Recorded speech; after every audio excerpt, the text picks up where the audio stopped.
Assalamualaikum warahmatullahi wabarakatuh. Yajuj dan Majuj merupakan dua kaum yang menjadi salah satu tanda kiamat. Kaum ini membuat kerusakan di muka bumi. Mereka tinggal di antara dua gunung. Lalu seorang raja pada masa kenabian Ibrahim, hiduplah seorang raja saleh bernama Zulkarnain. Ceritanya, Zulkarnainlah yang membangun tembok untuk menghalangi kaum Yajuj dan Majuj keluar dari tempatnya. Tembok inilah yang sering disebut tembok Zulkarnain. Sampai sekarang, keberadaan tembok tersebut masih menjadi misteri. Berikut ini beberapa tempat yang disebut-sebut tempat tembok itu berada.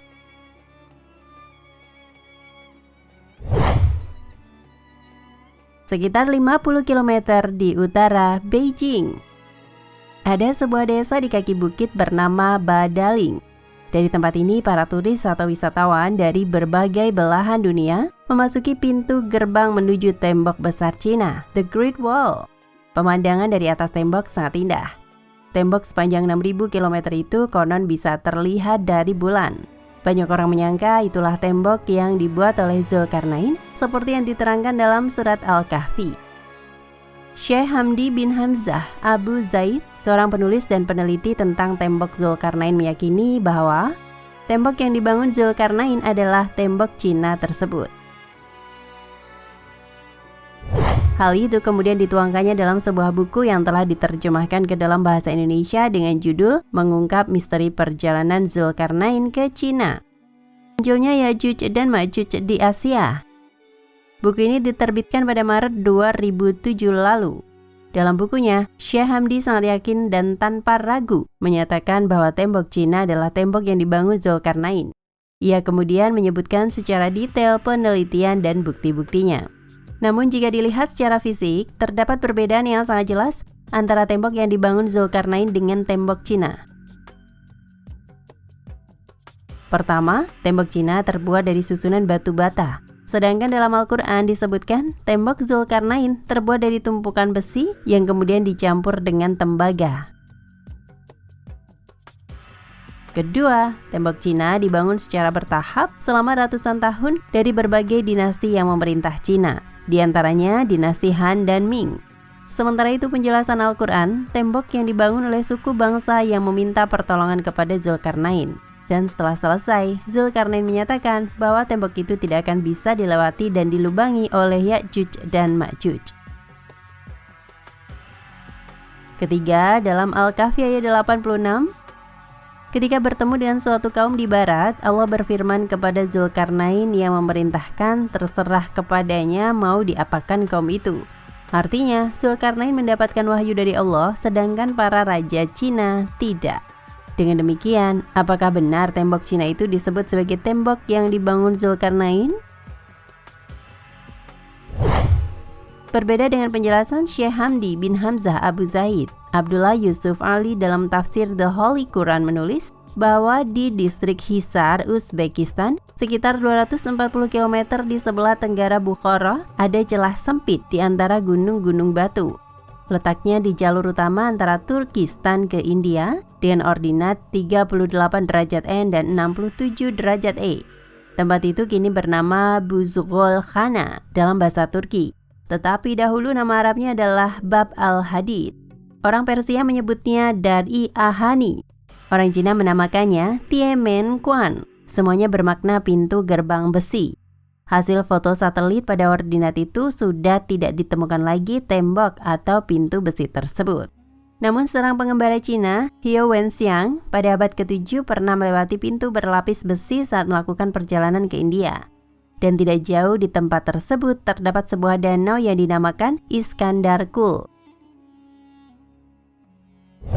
Pada tahun 842, Khalifah Abbasiyah Al-Wasik Billah mengutus sebuah tim ke gerbang tersebut yang dipimpin oleh Salam. Hasilnya, tim ekspedisi ini masih menemukan gerbang di antara gunung-gunung itu selebar 137 meter. Ada pula yang menyebut 150 meter. Dengan kolom besar di kiri kanan terbuat dari balok-balok besi yang dicor dengan cairan tembaga, tempat bergantung daun pintu raksasa. Pada Perang Dunia II, konon Winston Churchill, pemimpin Inggris, mengenali gerbang besi itu. Dalam versi lain disebutkan para arkeolog menemukan benteng tersebut pada awal abad ke-15 Masehi di belakang Jeihun dalam ekspedisi Balkh dan disebut sebagai Babul Hadid atau pintu besi di dekat Tarmiz. Tirmuleng pernah melewatinya, juga Syahrukh dan ilmuwan Jerman Schlettverger. Arkeolog Spanyol Claude Pigeau pada tahun 1403 Masehi pernah diutus oleh Raja Kistola di Andalus ke sana dan bertamu pada Timur Leng. Babul Hadid adalah jalan penghubung antara Samarkandi dan India. Ada juga yang menyatakan keberadaan tembok tersebut telah tenggelam dan sampai saat ini berada di Azerbaijan dan Armenia, tepatnya di pegunungan yang sangat tinggi dan keras. Ia berdiri tegak seolah-olah diapit oleh dua buah tembok yang sangat tinggi.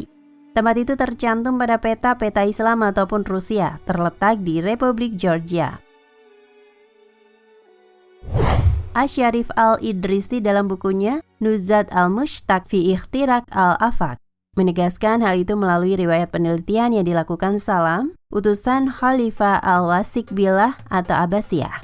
Salam melihat pegunungan yang terpisah oleh lembah. Luas lembah sekitar 150 meter.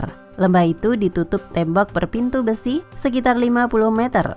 Dalam Al-Quran memang tidak dijelaskan secara detail tentang Zulkarnain berasal dan kemana saja pengembaraannya. Al-Quran hanya menyebutkan Zulkarnain melakukan pengembaraan menuju matahari terbenam dan matahari terbit, lalu dalam perjalanan ke utara. Zulkarnain bertemu dengan dua bukit yang di baliknya terdapat kaum yang bernama Ya'juj dan Ma'juj. Namun demikian, para ahli tafsir meyakini Zulkarnain berasal dari daratan Mesir. Ia membangun tembok di sekitar wilayah Asia Tengah. Di wilayah Asia Tengah ini, terdapat beberapa bangsa seperti Cina, India, Uzbekistan, dan lainnya. Dan beberapa kecenderungan yang ada, para ahli tafsir ataupun peneliti kemudian merujuk keberadaan tembok itu berada di wilayah Asia Tengah. Dalam Nuzhat al-Mushtaq, Al-Syarif Al-Idrisi juga menuturkan bahwa Salam pernah bertanya kepada penduduk sekitar pegunungan, apakah ada yang pernah melihat Ya'juj dan Ma'juj? Mereka mengaku tidak pernah melihat gerombolan orang di atas tembok penutup. Lalu angin badai bertiup melemparkan mereka. Mereka mengaku pernah melihat gerombolan orang di atas tembok penutup. Lalu angin badai bertiup melemparkan mereka. Penduduk di situ melihat tubuh mereka sangat kecil. Setelah itu Salam pulang melalui Taros, Kazakhstan, kemudian Samarkand, Uzbekistan, kota Rey, Iran, dan kembali ke istana Al-Wasik di Surah Manro'ah, Irak. Ia kemudian menceritakan dengan detail hasil penelitiannya kepada Khalifah.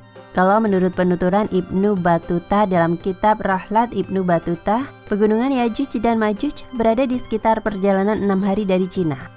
Penuturan ini bertentangan dengan Asy-Syarif Al-Idrisi karena di sebelah barat laut Cina adalah daerah-daerah Rusia. Lalu di manakah lokasi pasti tembok Zulkarnain itu? Semuanya masih menjadi misteri hingga saat ini. Terdapat banyak perbedaan antara dinding yang dibangun oleh Zulkarnain dan tembok besar Cina.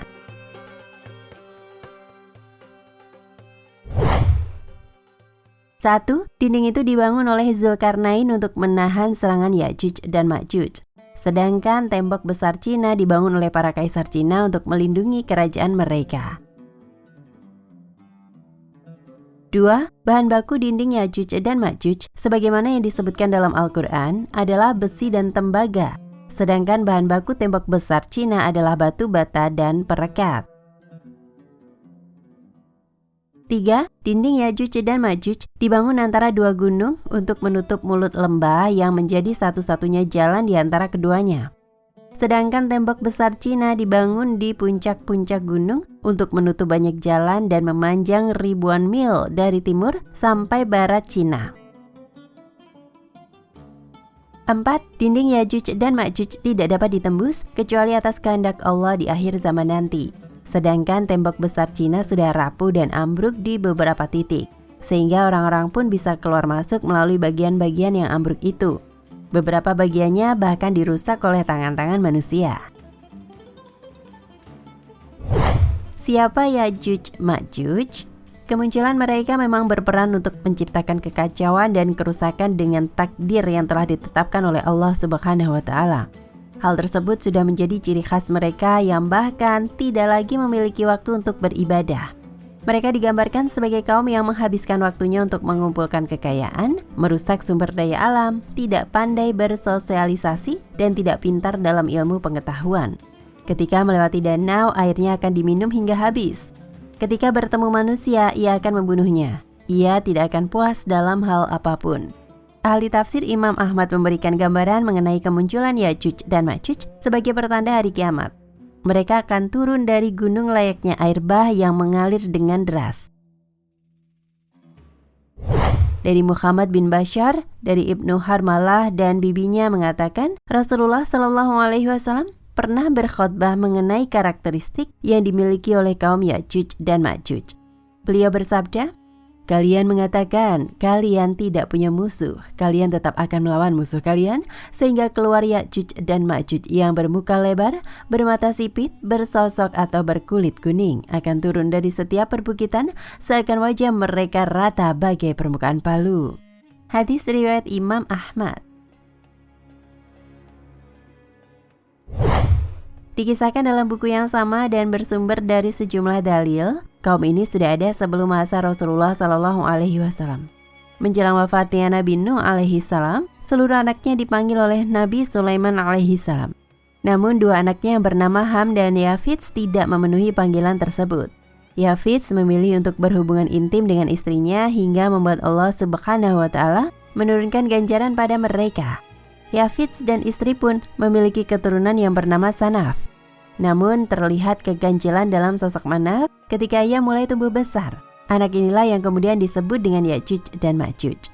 Sanaf yang tumbuh besar pun mulai menghasilkan banyak keturunan. Bangsa keturunan Yafits ini sangat meresahkan masyarakat sekitar karena mereka menghabiskan seluruh sumber daya alam hingga krisis air dan makanan terjadi dan kerusakan alam semakin luas. Allah Subhanahu wa Ta'ala pun mengutus Nabi Zulkarnain alaihissalam untuk mengurung mereka di sebuah bangunan atau dinding yang terbuat dari tembaga dan besi.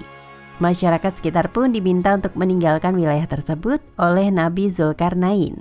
Allah juga menurunkan wahyu kepada Nabi Zulkarnain bahwa dinding yang dibuat akan terjaga kekuatannya hingga waktu yang ditentukan Allah Subhanahu wa Ta'ala terbuka, yakni menjelang datangnya hari kiamat kubro. Sampai saat ini, keberadaan Ya'juj dan Ma'juj masih dirahasiakan oleh Allah Subhanahu wa Ta'ala. Dikutip dari hadis yang diriwayatkan oleh Al-Hakim dalam kitab Mustadrak, Ya'juj dan Ma'juj terus meluas ke seluruh dunia.